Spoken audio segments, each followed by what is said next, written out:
Welcome to On the Moneyline, a podcast by MMA Play 365. I'm Newsome, and I'm here after the 1 week break of no UFC to break down UFC 287, which goes down on Saturday night, and it's headlined by yet another immediate championship rematch, just this time in the middleweight division between Alex Pereira and Israel Adesanya.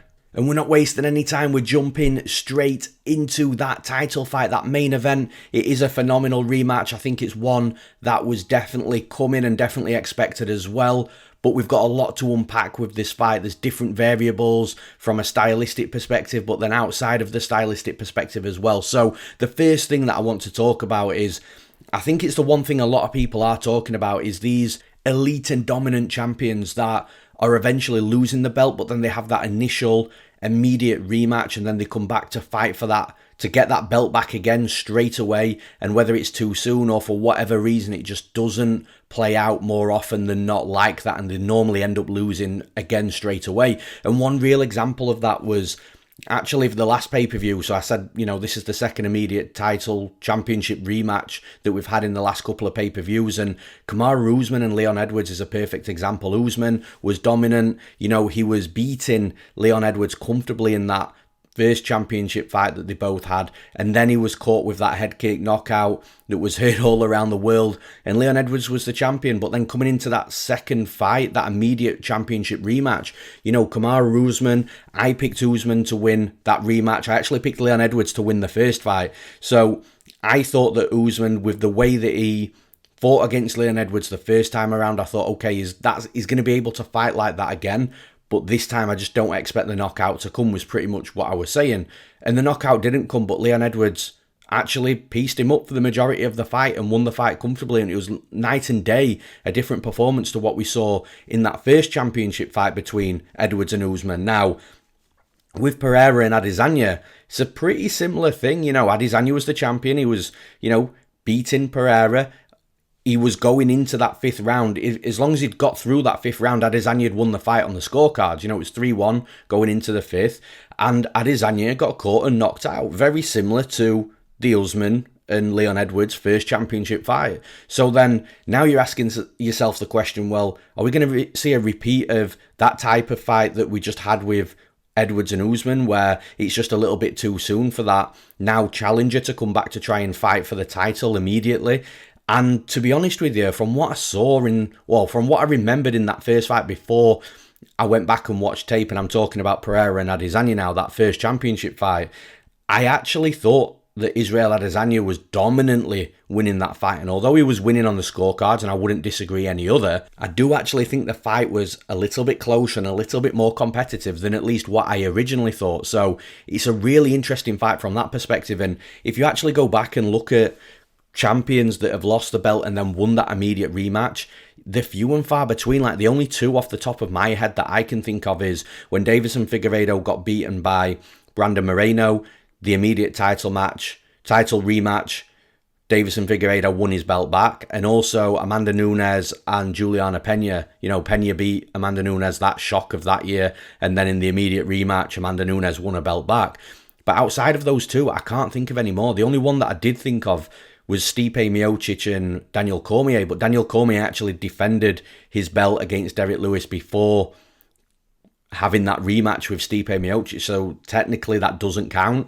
For what weight that holds, I'm not sure, but if any of you guys listening to this have got an example of that that's happened prior, apart from the two fights that I've mentioned, drop it in the comments. If you are watching on YouTube, reply to the comments of that, because I just don't think there's that many instances of a dominant champion losing his belt, having the immediate rematch, and then winning that belt back. But with all that being said, now going stylistically into this fight, I do actually think Israel Adesanya is the better fighter. I think he's a more efficient striker. I think he's a more technical striker. I think he's quicker. I think he's more elusive. He's a fighter that I would put in the category of an elite striker.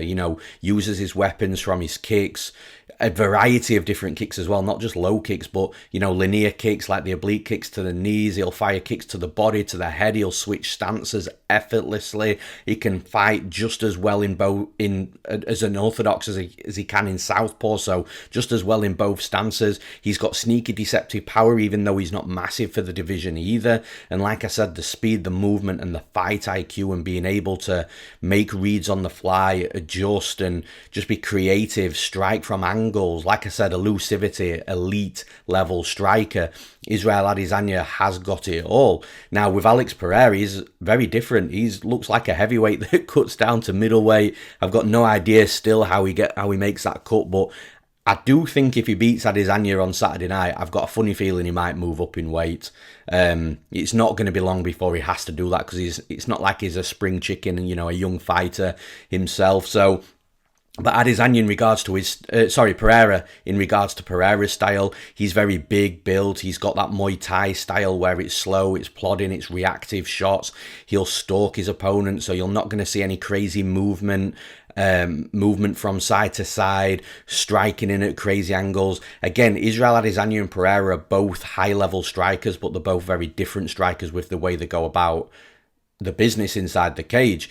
But Pereira definitely packs more power than Adesanya, and I think that might be the equaliser for Pereira, because I hear a lot of people say, okay, well, it just seems like Alex Pereira's got Israel Adesanya's number. They've fought 3 times now, twice in kickboxing, once in MMA, and Pereira's beat him every time, knocked him out twice out of the 3 fights as well. Pereira's just got his number.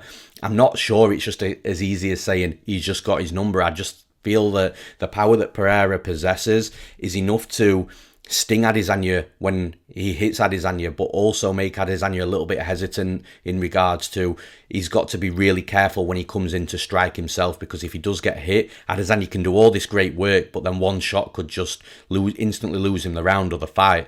And like I said, I just feel like it's a real interesting fight. Now, when it comes to the wrestling and the grappling, one thing that I would have loved to have seen in their last fight is that takedown, that double leg that Pereira hit on Adesanya. I'd have loved to have seen that in the middle of the round and not at the end of the round. But in regards to the wrestling and the jiu-jitsu, I feel like both fighters are improving, evolving, and have got a level of it. But I just don't think that level's going to be enough to make a fight won and lost in the wrestling and grappling. I do think that's probably Israel Adesanya's best chance of winning, though, just to tire Pereira out, make him grapple off his back. And I don't know. I just don't know if we're going to see that in this fight. I do think it's going to be a fight that's won and lost on the feet. I think with 2 elite strikers at this level, it's always the higher probability that the fight's going to be won and lost on the feet. And I kind of feel like Pereira, even though he was losing the rounds last time, I still feel he's going to be evolving in regards to his MMA game. And I do think that Pereira is going to be able to put rounds together against Israel Adesanya again. And then with him holding a big power advantage, whether it be with his hands or his kicks, the low kicks, the flying knees, against the cage and the clinch, Pereira is going to be stronger again as well.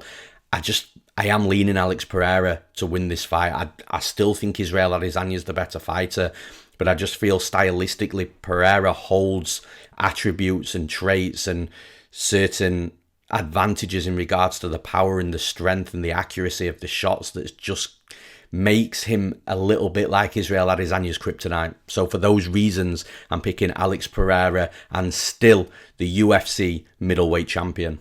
And in the next fight, the co-main event, we've got Gilbert Burns versus Jorge Masvidal. And it is an interesting fight. The first thing I'll say off the bat is I do think that the betting lines are a little bit too wide. I think Masvidal is being a little bit disrespected. So in regards to that, maybe it is a dog or pass situation, or maybe you just throw Gilbert Burns recklessly into all your parlays. But I do understand why Gilbert Burns is the favourite. For a start, Jorge Masvidal, the only fights that he's won in the last 6 years in the UFC is Nate Diaz, Ben Askren and Darren Till. Darren Till no longer with the UFC, Ben Askren no longer with the UFC, Nate Diaz no longer with the UFC. So I do think that, you can't just focus on that, because again, Jorge Masvidal has fought Kamaru Usman twice, he's fought Colby Covington, he's fought Stephen Wonderboy Thompson, he's fought some really, really good fighters in that time span as well. But I do feel that Masvidal, at this point, he is looking closer towards the end of his career in MMA specifically. I've got a funny feeling Masvidal's going to be one of those that crosses over to boxing, but in regards to his MMA game, I do think Masvidal's closer to the end than he is his prime. Gilbert Burns, he looked phenomenal last time out against Neil Magny. Even against Khamzat Chimaev, actually, Gilbert Burns looked pretty good. And I still think Khamzat Chimaev is probably going to be one of the hardest fighters to beat in the UFC in the years to come, should he just keep more active and keep fighting more, which I hope he does. But Gilbert Burns put it on Khamzat Chimaev. You know, he was able to make it a war. He was able to hit Chimaev hard. He pushed Chimaev more than any fighter has ever pushed him, and actually more than I think a lot of fighters are going to be able to push him moving forward. So I still think Gilbert Burns is a game fighter. He's a dangerous striker. Obviously, he's got lethal jiu-jitsu. His wrestling game has come on as well, so he is able to get fights down to the mat. Masvidal has been notoriously difficult to take down in some of his fights, so it's going to be interesting to see what Burns does. But I do think that Burns now has the ability to blend his striking with his wrestling, which then obviously helps his jiu-jitsu game as well. And I think Jorge Masvidal, his best path to victory here is just to land on Gilbert Burns and knock him out. But again, Jorge Masvidal, does he have that power to be able to knock Burns out in that fashion? You know, I'm not talking about just a flash knockout here. I'm talking about a punch that wobbles Burns, that dazes him, and then Masvidal, you know, that be the beginning of the end for Gilbert Burns. I'm just not sure that Masvidal is going to be able to, you know, pack that power to really hurt Burns, you know, in a high clip. I just don't think it's a high probability of it happening. You can never say never. These are elite fighters with 4-ounce gloves on. I say it all the time, you know, so one punch can change everything. But I can't see past the Gilbert Burns win. I think he's going to be dangerous himself striking. I think he's going to be able to blend his grappling together. His wrestling together with his striking. Maybe even if Burns can't get the fight down to the mat through traditional style takedowns with the wrestling, maybe he just hops on the back of Masvidal or just creates a trip, and as Masvidal's standing back up, he sinks a hook in and then starts working on the back. So there's different various ways for me that Burns can be successful with that wrestling to the grappling, and then, like I say, the striking's not a million miles off either. So for those reasons, I'm picking Gilbert Burns to win this fight. And in the next fight, apart from the main event, the title fight against Pereira versus Adesanya, I feel like this is the fight that everyone's talking about. We've got Rob Font versus Adrian Yanez, and this is a phenomenal fight. And actually, you know, from a prediction perspective, one that I've been going backwards and forwards on, because, you know, both fighters are very, very good. Both fighters have got great strengths, similar strengths, but both fighters have got a couple of holes as well. And, you know, when you're tying it all together, you're piecing the analysis up to come up with a prediction, it's quite difficult. So let's start with Rob Font. Rob Font, the, you know, insane boxer. You know, he's one of those fighters that he consistently puts up 100 plus strikes in every fight, and I think in his last fight it was over 200 strikes, which I'm not sure how many fighters in the UFC have done that aside from Max Holloway. That's something that I would have to look into, or if anybody has any idea of if another fighter in the UFC has ever hit that 200 strikes mark, drop it in the comment on YouTube as a reply and let me know. But, you know, a consistent 100 plus strikes type of fighter, ton of volume, ton of cardio, very, very good boxing, long boxing as well. It's all straight punches from Rob Font, so it's a nice jab, and he'll constantly keep pumping that jab out. He'll follow it up with a straight right hand, and then he will rip hooks to the body as well, which is, again, is something that I like to see. And Rob Font's also got a little bit of an underrated wrestling game, grappling, you know, hit and miss, but, you know, he will look for takedowns from time to time. He actually briefly took Jose Aldo down, and not many people have taken Aldo down in Aldo's career. So, you know, Rob Font definitely has a level of wrestling for sure. Now, the one problem with Rob Font, and this has happened in his last two fights against Marlon Chito Vera and then Aldo as well, is Rob Font was doing phenomenal work against Aldo throughout the round. He's a really good round winner, a points winner, minutes winner, Rob Font is. So he was doing really good work in both of those fights against Aldo and Chito, but then for the majority of the fight, at the end of the rounds, and bear in mind it was a 5-round fight, at the end of the rounds he was getting rocked, hurt or dropped, and all the good work that he'd done throughout that round just went out the window, because once a fighter's hurt badly or knocked down, then the round's going to be scored against them. So for me, there is a little bit of a question mark on Rob Font's durability. However, to his credit, he was getting hit with like your flying knees and, you know, walking onto big punches as well. So maybe, there's an element of being able to learn from that from Rob Font, rather than just getting hit with a hard shot in a combination or in an exchange and just not being able to take the shot. I do think there's an element where Rob Font might be able to learn from the moments that he got caught in. And he was also hit, hard throughout both fights. And, there were some moments where he wasn't hurt and dropped. So, again, it's a question mark on the durability. I wouldn't necessarily go into this fight saying, Rob Font is not durable anymore and he can't take a shot. I just don't know. And like I said, he was getting hit with some hard shots and that wasn't affecting him as well. So it's a bit of a difficult one. But then flipping on to Adrian Yanez's side, man, Adrian Yanez is an absolute beast when it comes to his boxing. So again, Rob Font, good boxer. Adrian Yanez, insane boxer. Yanez has got speed. He's got power. He's got that precision and fight IQ when it comes to the boxing in the exchanges, where some fighters might panic in crazy exchanges. Adrian Yanez, it's almost like he sees everything a little bit in slow motion, where he can slow things down for himself and pick his shots even in the crazy moments. But the speed and the combinations that he puts together, and the fact that he does have power when he finds that one clean shot, it's really crazy to see. And I think Yanez is definitely, with him having the youth in this fight, I think Yanez's ceiling is going to be higher moving forwards. Again, like I say, the youth and the fact that he's still developing as well. Now, the one downside to Yanez's game is I kind of feel he can be got at a little bit with volume. His volume, it's not low, but it's not super high. And then you look at the fight against Randy Costa, for example. Randy Costa was piecing Adrian Yanez up in that first round. Yanez did eventually get to him in the second round. Randy Costa did tire, which he has done in previous fights. Not every fight, but some fights he's tired out, so it wasn't a total shock to see Costa tire. But then Yanez, and that was due to Yanez's pressure and just being able to eat the shots and make Costa work too hard without getting Yanez out of there, and then that allowed Yanez to take over. But he was getting pieced up badly by Costa from a volume perspective. A lot of it was the long jab as well, which again ties into Rob Font's game also.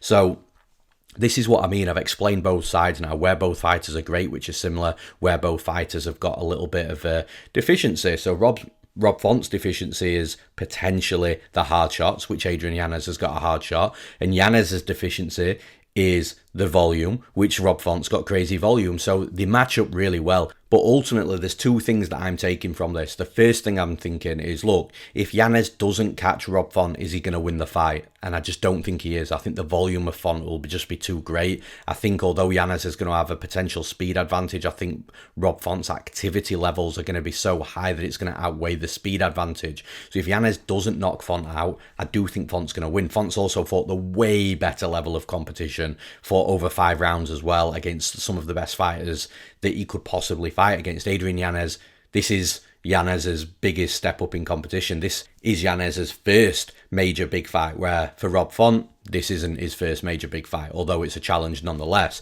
Then the other thing that I'm looking at is, if there is a fighter to really mix things up with the wrestling and the grappling, I do think that's more likely to be Rob Font, and I think Font might have some success there as well. I know Font on some interviews is saying he's going to finish with a second round submission. That's always a little bit, there's not too much stock you can put into that, because a fighter I never believe is going to come out and reveal his game plan, unless you're like, a Curtis Blades, for example, where you're a beast wrestler and your opponent just knows what you're going to do anyway. So I do still think, though, that when it comes to mixing the martial arts, Rob Font is the more likely fighter to do that, is the more likely fighter to be winning the minutes, and therefore if he's not finished, he's probably going to win the fight. So that's where I'm sort of leaning. But if Yanez comes into this fight and starches Rob Font, again, don't be surprised, because Rob Font has been hurt in his last couple of fights.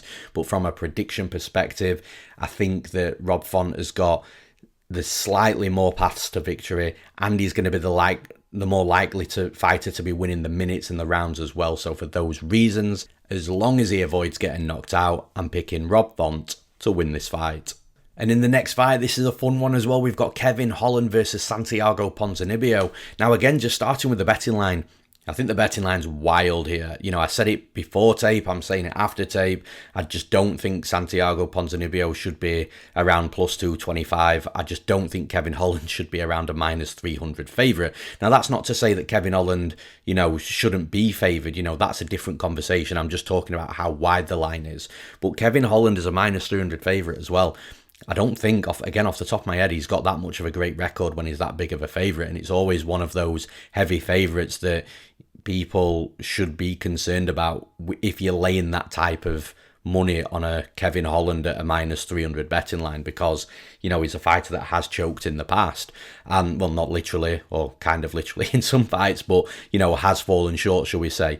But with Santiago Ponzinibbio, there's an obvious decline with Ponzinibbio, and this is, I feel like, this is where the betting line's gone a little bit too crazy, especially his last fight with Alex Morono. He was losing that fight comfortably. I'm pretty sure Morono stepped up on short notice as well. So the fact that Ponzinibbio was, losing that fight, and he'd been hurt a couple of times as well, but then he just found that knockout in round 3 that put Morono out of there and managed to get that big comeback victory. I kind of feel like a lot of people are thinking, okay, well, now Ponzinibbio is declined. He got a fortunate victory knockout last time out. And now Kevin Holland is a fighter that is still very much in his prime. And look, I get it.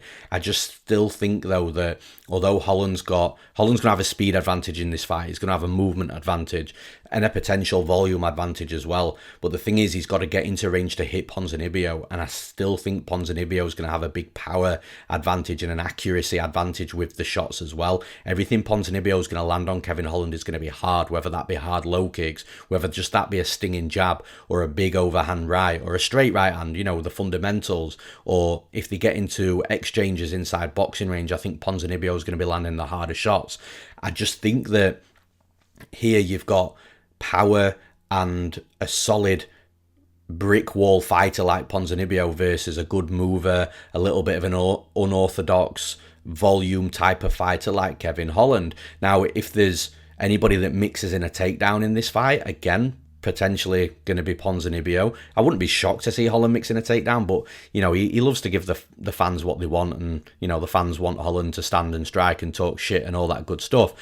And I just feel like he gives the fans what they want in his fights. So I think with Ponzinibbio, he's the more likely to mix the wrestling. And does he, though? And is it going to be a big factor in this fight? Probably not. I do think it's a fight that is more than likely going to be won and lost on the feet. But I just think it's going to be a much closer fight, a much, much closer fight than the betting line suggests. I think stylistically, even though it's a fight where they probably both want to keep it striking, they've both got very different styles of striking. And I think that's going to play hand in hand with each other as well. I think it's going to be one of those fights that comes down to the hard shots of Ponzinibbio versus the volume of Kevin Holland. And I do think Kevin Holland may be a little bit more durable, but I still wouldn't be shocked to see Ponzinibbio put any fighter down in the division. He hits hard enough. So, yeah, I think it's going to be a close fight. I am going to side slightly with that underdog with the betting line that I don't think should be as wide as what it is, even though I do think it is going to be a relatively close fight. I'm picking Santiago Ponzinibbio to win this fight. And in the next fight, we've got that young kid who made his Contender Series debut at 17 years old, now 18 years old. I think the UFC marketing machine are going to absolutely love Raul Rosas Jr. moving forwards. And he fights Christian Rodriguez, which is actually a really, really good fight. Both fighters are solid, and it kind of actually sucks to see both of these fighters mix it together this early on in the career. Christian Rodriguez is still young himself and has had a tough start to the UFC. Raul Rosas Jr., he's not had as much of a tough start to the UFC, but he's got phenomenal skills. But on the same token, I've always been an advocate for prospect versus prospect. The UFC just want to know who's the better prospect so they can push one forwards and one can reset. And I think actually the best thing for the UFC to happen is that Christian Rodriguez reset, because he has, like I said, he's had a tough start to the UFC, so have him reset and start him back again where Raul Rosas Jr. started, and Raul Rosas Jr. keep pushing, the UFC marketing machine can keep pushing Raul Rosas Jr. And that's where I see the narrative side of stuff. But coming into both fighters, the technical analysis, look, I wanted to get behind Christian Rodriguez so much in this fight to the point where I thought, at 2-1, a plus 200 underdog, Christian Rodriguez is probably there or thereabouts to be bet on. But when I watched tape, I saw so many things from a stylistic perspective that he's going to run into big problems against Raul Rosas Jr. Rosas Jr. at some point, the age is going to be a factor, and he's going to run into an experienced fighter that, has got that, like I said, that experience, not only cage time, but also age as well. And I just don't think that this is going to be the fight. Even though Rodriguez is not old or massively experienced, I just don't think the age is going to play a factor in this fight. So anybody saying, okay, Rosas is too young, at some point at 18 is going to fall short, I agree. I just don't think it's going to be this fight. Now, Raul Rosas Jr.'s striking's getting better. I still think Christian Rodriguez pieces him up on the feet, though, which I think is going to make Rosas Jr. shoot. Anyway, his wrestling's really good. He's competed in wrestling tournaments as well. His jiu-jitsu looks absolutely phenomenal from a positional perspective, an IQ perspective down on the mat as well, good grappling IQ, and I think he's going to score takedowns in this fight. Look at Christian Rodriguez, he's taken down in pretty much every fight he's had under the UFC banner, and he gets taken down in volume as well. So the one thing that Rodriguez does do well is he can stand back up to his feet, but the problem is he gives his back a lot when he stands back up to his feet. And although again he does a good job of getting opponents off his back, and I think he will do a good job initially of getting Rosas Jr. off his back, I just still think Rosas Jr. is going to rinse and repeat the wrestling, and he's going to continuously get into these back take positions.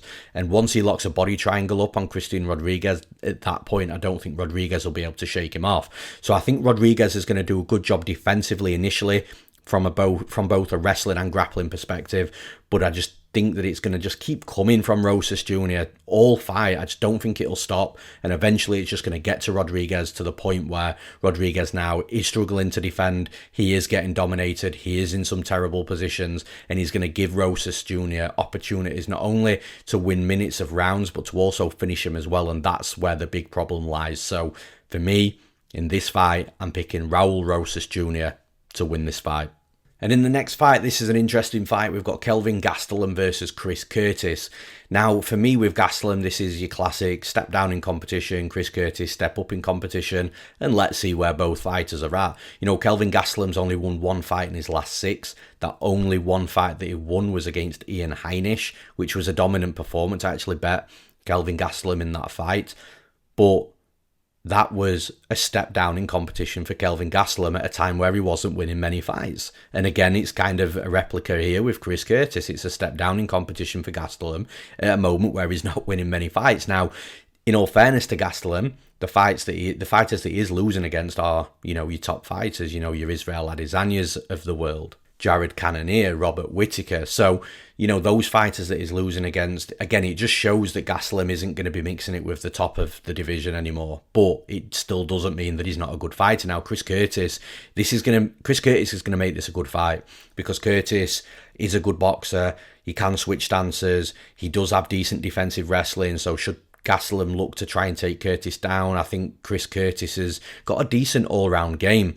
But again, Chris Curtis is now looking at a step up in competition, and I just don't know whether it's a challenge that's just still a little bit too soon for Chris Curtis, or maybe, the skill levels or the ceiling levels aren't going to be there to beat somebody like Gastelum at this point in Gastelum's career. So I do think when you're looking at the striking that Chris Curtis, one of his strengths is his power, one of his weaknesses is his volume. So normally the lack of volume is made up with the power, and he can hurt his opponents. But Kelvin Gastelum's got that Mexican blood, man, and he's been in all those wars, and he's still not looking like he's got any durability issues. that Mexican blood runs thick when it comes to durability in combat sports. There is something else in that Mexican water. So where Chris Curtis's volume is going to be a little bit low, I just don't know whether he's going to be able to make up for it in this fight with the power.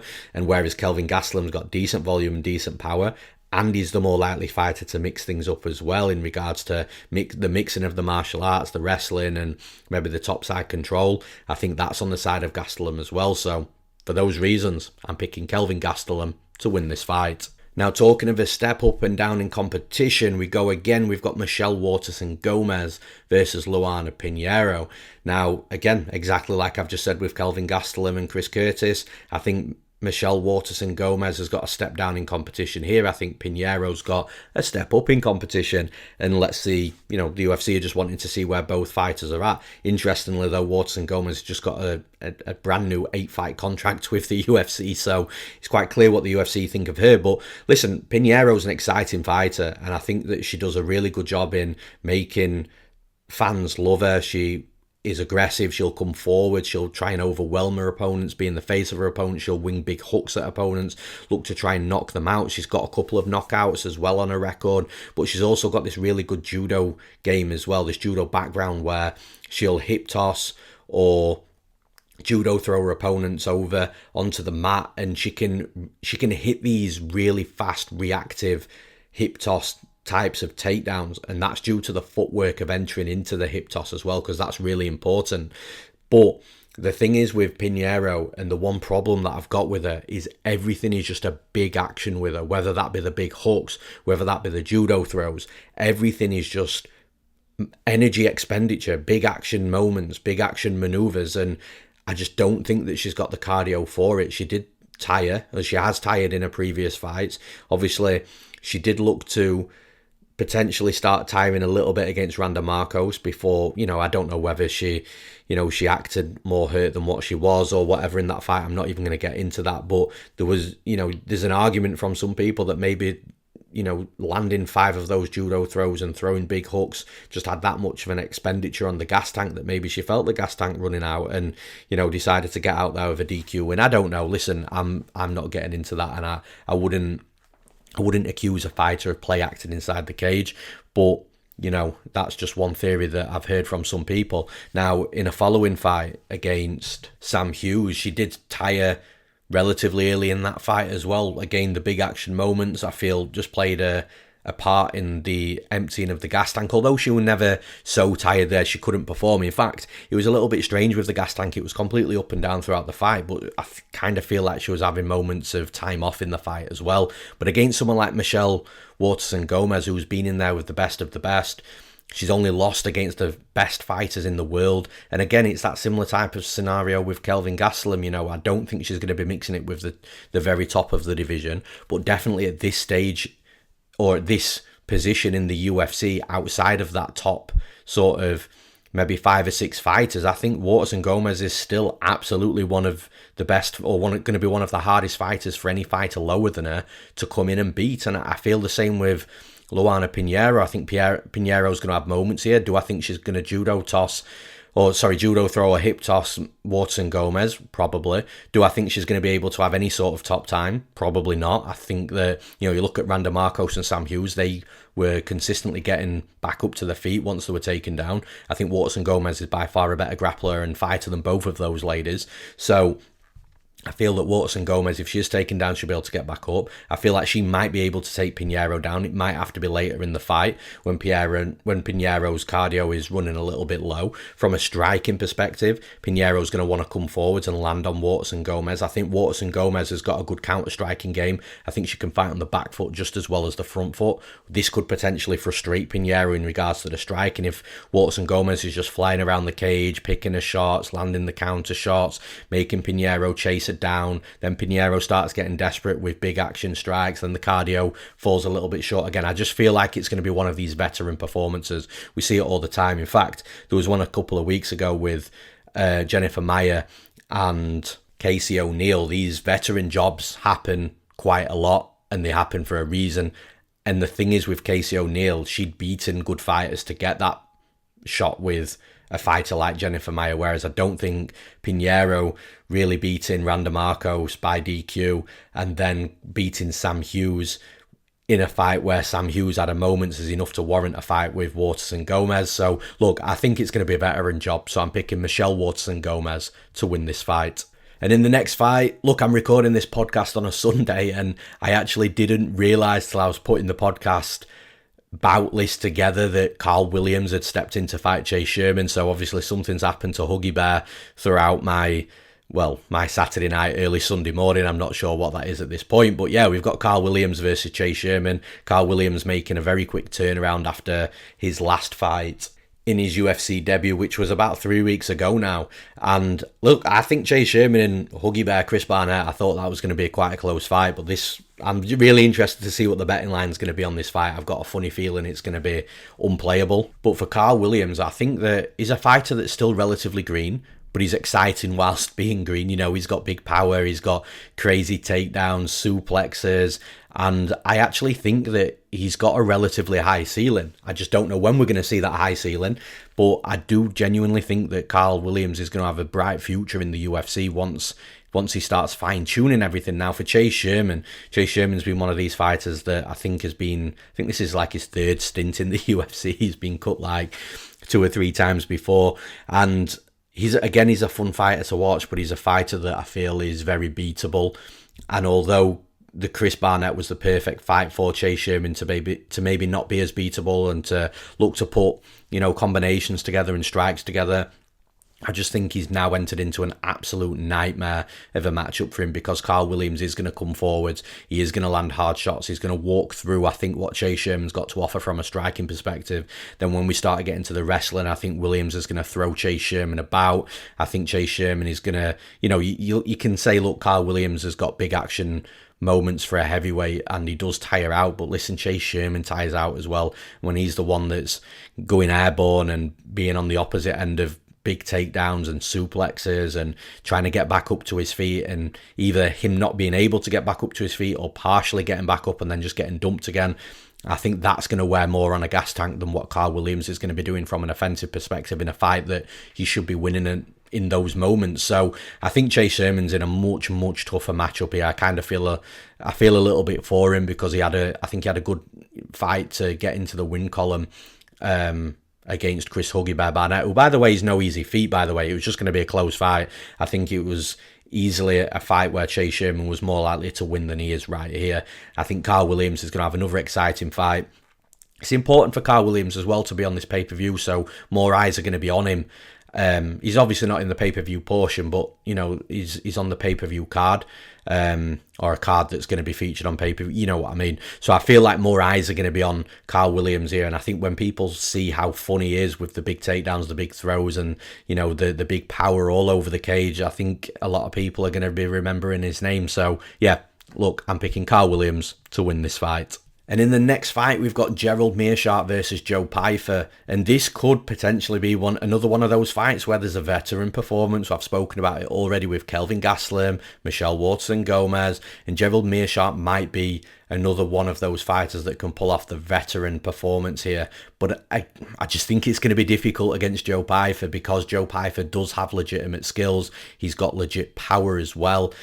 He's an all-round, he's very well-rounded, and he's training with a good group of people as well. I believe he's under Daniel Gracie for his jiu-jitsu, and Daniel Gracie in that gym that he's got is legit as well. He's got good fighters like Sean Brady, for example. So Joe Pyfer's going to be mixing it in and around good strikers, good wrestlers, good grapplers, and I do think that although he hasn't got the experience of Meerschaert, and he absolutely has to be careful here, by the way, Pyfer, but he's got to mind his P's and Q's, and I think if he does that, he should be okay. Look, Gerald Meerschaert, of course, he got not a knockout, but he knocked down Bruno Silva and then subbed him afterwards. So, it was a good performance against the dangerous Bruno Silva, but again, I don't want to take anything away from Meerschaert. I kind of looked at that performance and thought Bruno Silva might have had an off night. Maybe he had an injury coming into the fight. I don't know. Look, in all sports, whether it's combat sports or whether it's football or American football or tennis or whatever, every athlete has an off day, off night, off performance, off match, off game, whatever you want to describe it as.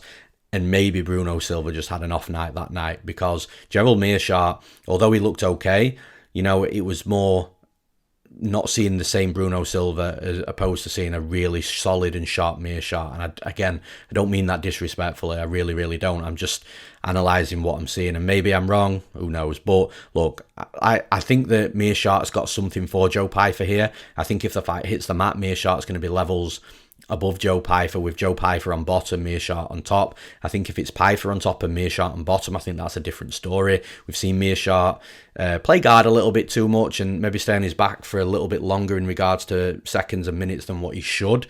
So this is where I'm kind of leaning Pyfer, because if this is a striking contest, I think Pyfer potentially knocks Meerschaert out with the power that he's got. Pyfer's also really patient on the feet and picks his shots, and then he'll choose when to land the power, and that's the big difference than a fighter just coming in there looking to land a big bomb from the get-go. So Pyfer's got a lot of education around his striking and then the power to back it up. Pyfer's also got good wrestling as well. The wrestling's quite close in this fight. So again, I could see moments where both fighters are on top of each other. But I just think Pyfer's probably the more powerful guy, the fighter that is more likely to be slightly more successful with the wrestling, therefore the more likely fighter to have the more moments in a top position. And I think when you're starting to really piece everything together, there's a reason Joe Pyfer is the favourite in this fight. Meerschaert is the experienced veteran, of course, but I think the power, the striking education of Pyfer, along with maybe a slight wrestling advantage and the more likely to fighter to have the better top control time should he be on top of his opponent. It's just pointing to a Joe Pyfer win for me. I think that Pyfer's going to have a good performance here, a breakout performance, and then it'll be on to, much more exciting things for Pyfer moving forwards, because a win against Meerschaert really does put him in the mix with some very, very good fighters. So, yeah, I'm picking Joe Pyfer to win this fight. And in the next fight, we've got Cynthia Calvillo versus Lupita Godinez. And again, it's another fight where I think the betting line might be a little bit too wide, but I do obviously understand why Godinez is the favourite here. I think that Calvillo, I hate saying stuff like this, and I really don't mean it disrespectfully, but I feel like she's hit the height of a UFC career already.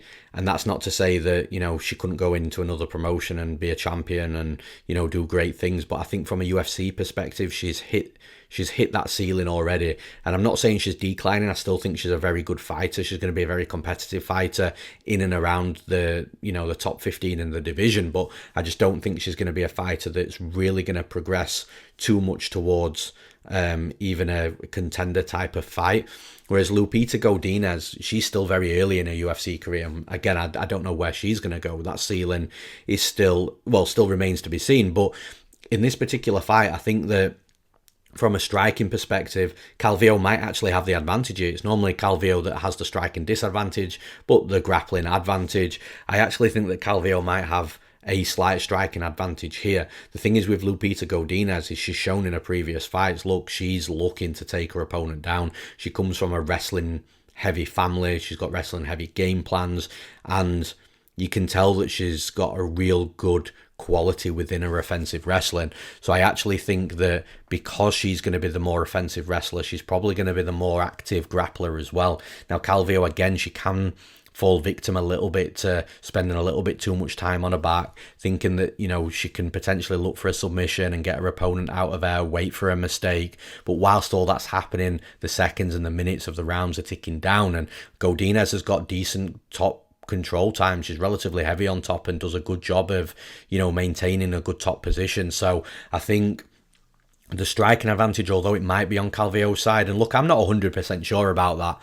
It's just, I'm just sort of analysing what I'm seeing and thinking Calvillo might be the better, more educated, experienced fighter, and therefore, the striking might follow suit. But I do think that regardless of that, it's not going to be a massive edge. I still think it's going to be relatively close on the feet, but it's going to be Godinez that's initiating and causing the wrestling action and moments in this fight, which is then going to lead to grappling moments. And I think Godinez is just going to do a good job of, controlling this fight, taking Calvillo down when she needs to, and just getting those minutes on top and, potentially just winning the rounds with that top control time as well. So for those reasons, I'm picking Lupita Godinez to win this fight. And in the next fight, we've got a fight that's not been long put together. We've got Trey Ogden versus Ignacio Bahamondes. Now, Trey Ogden was supposed to fight Manuel Torres a couple of weeks ago. Torres pulled out. I think it was on weigh-ins. I don't think Torres weighed in, or he might have weighed in and then pulled out after. I can't remember. But Torres pulled out through an illness or medical issue. Ignacio Bahamondes was supposed to be on this card already fighting Nicholas Mota. Nicholas Mota pulling out. UFC just matched Ogden and Ignacio Bahamondes together. And actually, I think that Trey Ogden probably would have preferred this fight more than Bahamondes from a stylistic perspective, because Bahamondes has actually got a lot of the qualities that what Manuel Torres has got.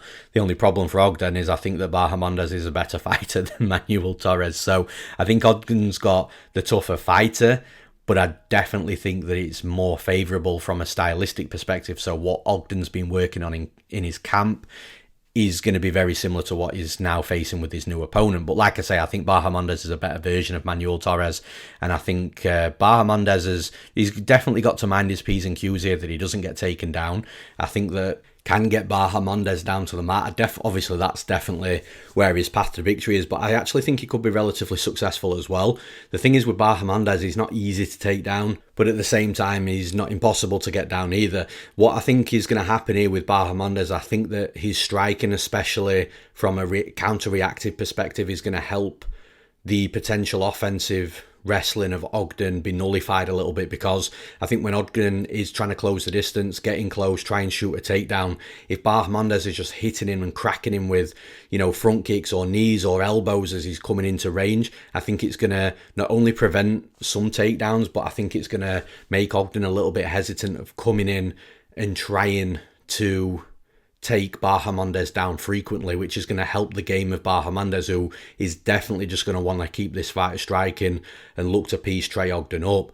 Now, also, the other thing you've got off the back of this is Trey Ogden, that fight against Daniel Zellhuber, where he beat that tall, long, fast, young striker at his own game. And I feel that maybe if the wrestling isn't working for Ogden, he'll just think, okay, well, I've done this before against Zellhuber, I'll be able to do it against Bahamondes. But Bahamondes is just a completely different beast and will perform much better than what Zellhuber did in that fight. And I don't think it's going to work out for Ogden from that perspective. So stylistically, I do think Ogden has got a path to victory, but I think the path to victory is going to be hard to be successful in it in regards to getting the fight down to the mat initially. And I think Bahamondes is just a much better striker, more dangerous striker. He'll have more volume, and the finishing upside is on Bahamondes' side as well. So for those reasons, I'm picking Ignacio Bahamondes to win this fight. And in the next fight, I think this is going to be a pleasure to watch. I also think it's going to be a bit of a mess of a fight. So you add those two things together, I think you're going to get a fun fight here. We've got Steve Garcia versus Shailan Nerdenbecker. Now, Shailan Nerdenbecker is a fighter that, had a start to the UFC where I think a lot of people didn't feel he's going to win many fights.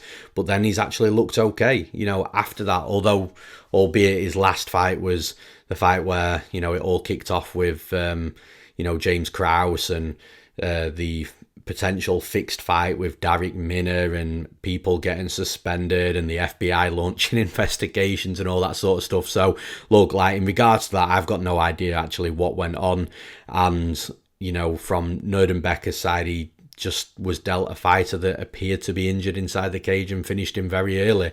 But, you look back before that fight and we'll look at the TJ Brown fight. Like Shailan Nerdenbecker beating TJ Brown. TJ Brown's not one of the best fighters in the division, but he's a fighter that's still very skilled. He's got good qualities and he's good everywhere. And Nerdenbecker did a really good job on him.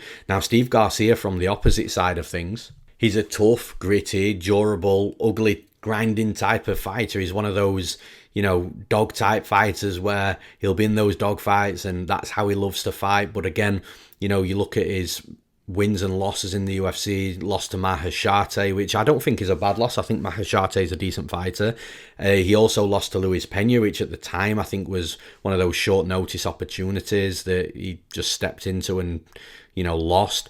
He's beaten Charlie Ontiveros, he's beaten Chase Hooper. The Chase Hooper win, again, some people might call it a good win, some people might not.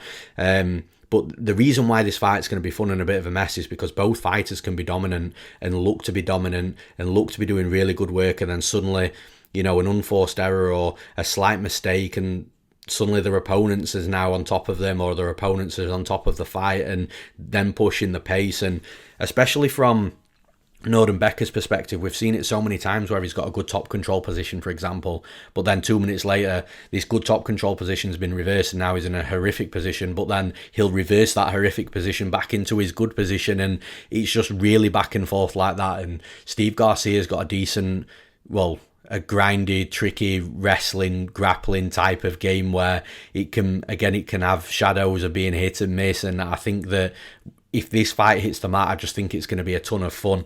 Now, the thing is, when it comes to that type of stuff, I do think it's going to be a little bit back and forth, but I kind of trust Nerdenbecker a little bit more. I think although he does make his mistakes and, he's not clean in regards to unforced errors, I think Nerdenbecker does have a level of control, especially when it comes to the ground game and being on top of his opponents. I think when it comes to the striking, Nerdenbecker probably got the bigger power, but I think Steve Garcia is the more active fighter. So this is where it's going to get a little bit close, because I think Garcia is going to provide a real good test on the feet for Nordenbecker. But when Nordenbecker starts getting his wrestling going, I think his offensive wrestling is going to be better than the defensive wrestling of Garcia.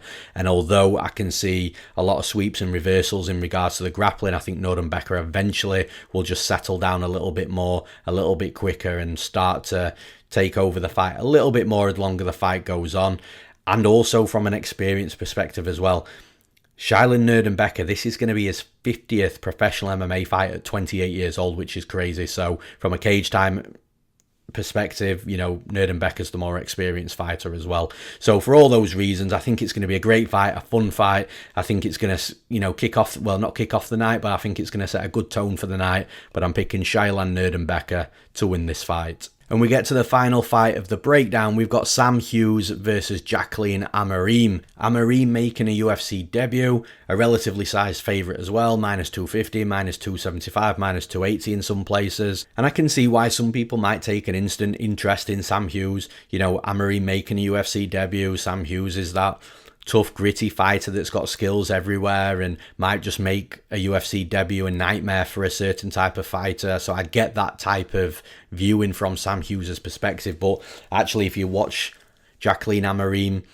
she has got some power in her hands, but man, it's the grappling that really stands out for Amorim. She's got decent wrestling as well, so this is key for any good grappler. If you've got the ability to get the fight down to the mat, then even if you're wrestling scrappy, or even if it's not good traditional wrestling like your single legs, your double legs, and now you're looking for trips and throws, or maybe a head and arm throws, as long as you can get the fight down to the mat as what looks to be like a world-class grappler, then you're going to have a lot of success in MMA. So that's pretty much where Amorim is. I think Sam Hughes is going to be the better striker. I think she's going to have more power. I think she's going to be the more active striker as well. But the thing is, Amorim just isn't going to stand there and allow Sam Hughes just to piece her up. She's going to be looking for the takedowns. I think Sam Hughes can be taken down. She's been taken down in previous fights.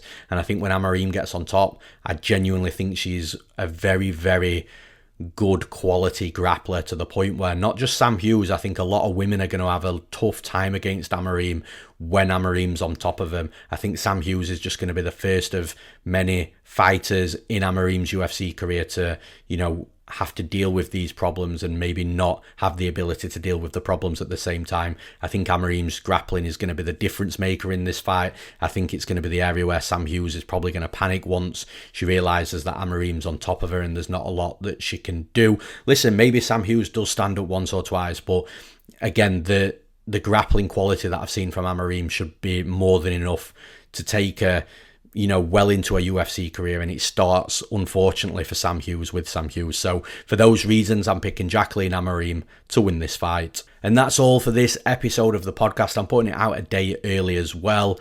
So, if you do want to tune in and you do want to get those predictions early, thank you very much for tuning in, and thank you very much for listening all the way through. The podcast was a little bit longer than what I intended, but I spent a little bit more time on the Alex Pereira Israel Adesanya fight for obvious reasons, and then also for obvious reasons spent more time on Rob Font and Adrian Yanez just because it's an absolute fire fight.